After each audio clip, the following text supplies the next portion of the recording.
they are available for you to use, to listen to again, to use with your faculty if you'd like to, et cetera, et cetera. So it's my absolute delightful privilege to welcome everybody to the third, I believe, in our series this year of these workshops, when we are focusing on stories and their power to help us make sense of the world and the power for education. I'm Marian Gribbets, for those of you that don't know me, and I am here with more than two of my colleagues from Hebrew College, but two of my colleagues from Hebrew College who help us create this wonderful series, Robin Kahn and Susan Morell, and I'm going to turn it over to Robin to please welcome Elie, our guest for today. Good morning, everyone. I'm Robin Kahn. I work on the MaTaRoT, the professional development team at Hebrew College. And it is really an honor to get to introduce my teacher. Do you know Robin Kahn? Yeah. Sorry. It is. I'm just muting people that if. Okay. Great. So it is an honor to introduce my teacher and my colleague and my friend, Rabbi Elie Holzer.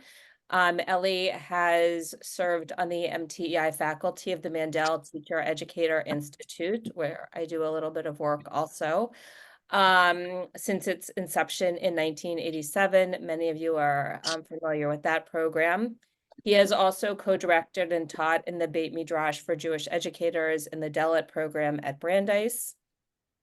He won a National Jewish Book Award for this book, The Philosophy of Hevruta, with Orit Kent, our local colleague in the Boston area. He was a co-founder of Shira Hadasha in Jerusalem.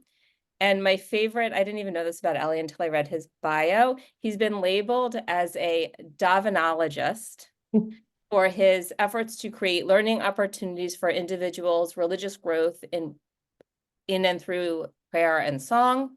He lives in Jerusalem. He's in Jerusalem right now and is on the faculty at the School of Education at Bar Ilan. So welcome, Elie. We are delighted and thrilled to have you with us this morning. Thank you. Thank you for having me, and shalom from Yerushalayim. I'm happy to somewhat, in some way, bridge the distances those days particularly, and together to involve ourselves in some learning and thinking and exploration. So we have a short time together. I took upon myself to be as much as possible concise, both in the structure as well as in the words I'm going to say, just to set the framework. Let me begin with one sentence from Jerome Bruner. Can you all see? I can't see it because I have all the, just a moment. I need to manage here okay. Jerome Bruner, who is known to have been writing significant work and conceptualized the narration, narratives, the place of narrative in our identities, in our lives. One of the places where he writes about this is his book, The Culture of Education. And I just took one sentence from this book, which says, the comprehension of narrative is interpretive. The comprehension of narrative is interpretive. He actually writes hermeneutical, but I prefer the word interpretive. So we don't have really to open up this sentence at this point. We'll hopefully get back to it towards the end of our learning. And hopefully by then, I guess, and I hope, we will be able to learn from each other some insights and some reflection or two that will actually open up this sentence from Jerome Bruner. The comprehension of narrative is interpretive. So I'm going to put it aside right now. In the chat, you will find a link to a document which has 2 pages.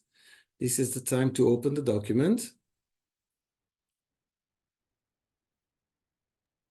לא רואה. Okay. רואה. I'm going to put it again at the moment. Here it is.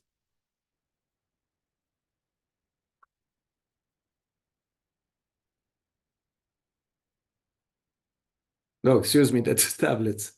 My mistake, my mistake.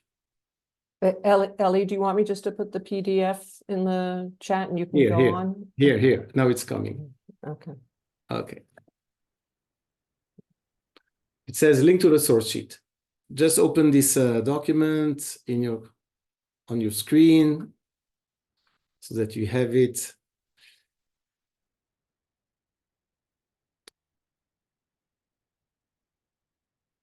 Everyone has it? Just give me a little sign with your hand if it's okay with thumb. Okay, thank you. Those who have not opened their camera, I would like to ask each of you to do so if you can, so that we see your face and we actually will have you, thank you. We'll have you also study in a breakout room, so obviously people will want to see you. Okay, so let me walk you through the document. And before I do that, I'll just say, instead of just opening with concepts and ideas, etc., I invite you to a more inductive process in which and through which I hope we will, each of us and all of us together, will be able to say something about these concepts of narration and interpretation and how they are at work in real life. To do that, I will invite you to study together a very, very short rabbinic text, a little story, which is, again, a story in itself, that has to do with relationship between a teacher and a learner. Some of you, at least some of you I know in person from other contexts, for sure know this text already, but let me assure you that the design this time is pretty different from what you may have done, I guess, in the past. And in any event, we all know that we approach any kind of learning with a lot of charity. So we want to be open and be surprised again, as it says. So on the first page, I give you a little background information. And so you'll take a minute or two to read about the 2 characters, the information that is provided. I'll also explain to you one concept, which says fell on his face. I explain what that meant in those times from the rabbinical culture and literature. And then this is what I'm asking you to do. As you will see, and as you can see already from the first page, there are 2 characters in the story. One is Rav Papa and one is Rav Shimi. Okay? I'm going to divide you now in the breakout rooms so that some of the groups will be the Shimis.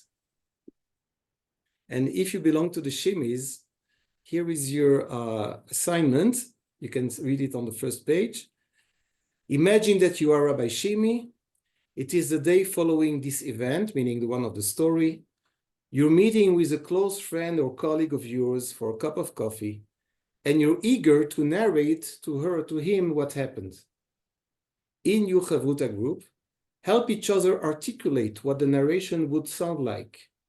Make sure to integrate as many words of the text as possible in your narration, while it is also understood that your narration will include feelings, perceptions, assumptions, beliefs of yours that were at play at whatever stage that the story took place.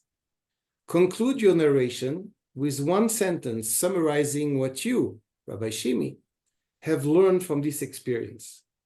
And when you're done, you just go to the link provided under the word Padlet in the next sentence. Please write your narration up and post it in the following Padlet. And you just cut and paste it, and then we'll be able to reach each other narration. If you belong to the papas, so that's already on the second page, you have just the same assignment, but of course, you are narrating your story as Rav Papa the day after this happened to you. Any question? Anything that is not clear yet? Just raise your hand. You want just one write-up for each group, yes? Yes, yes. Okay.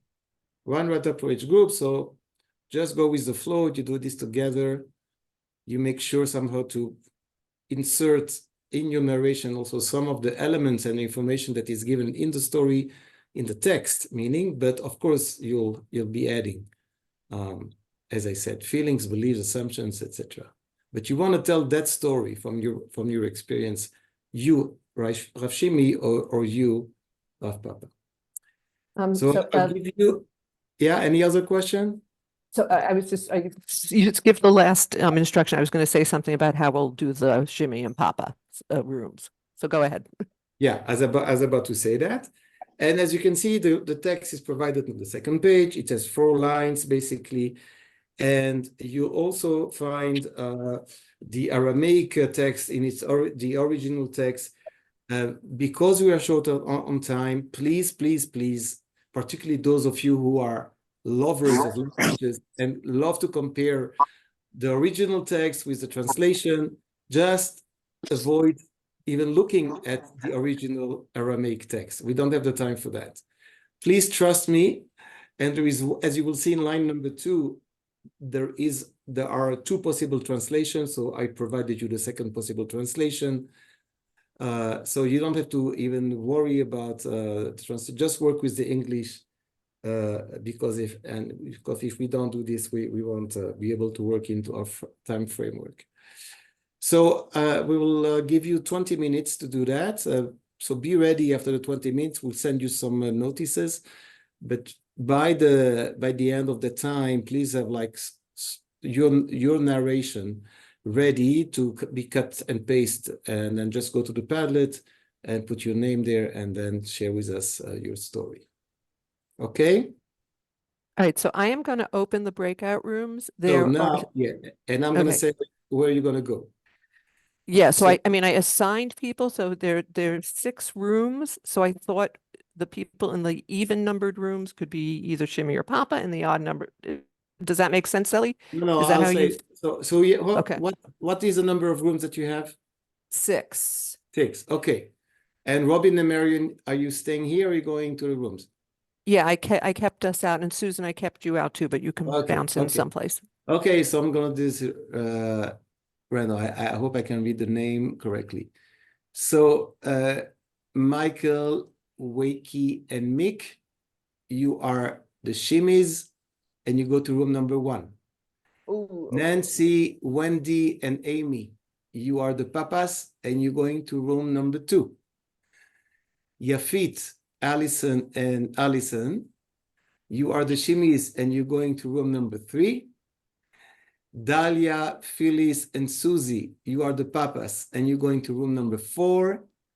And Debbie and Melissa and Susan, if you can join us, you are going to room number 5, and you are the Shimmies.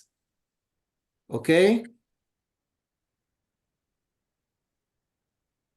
Here we go. See you soon.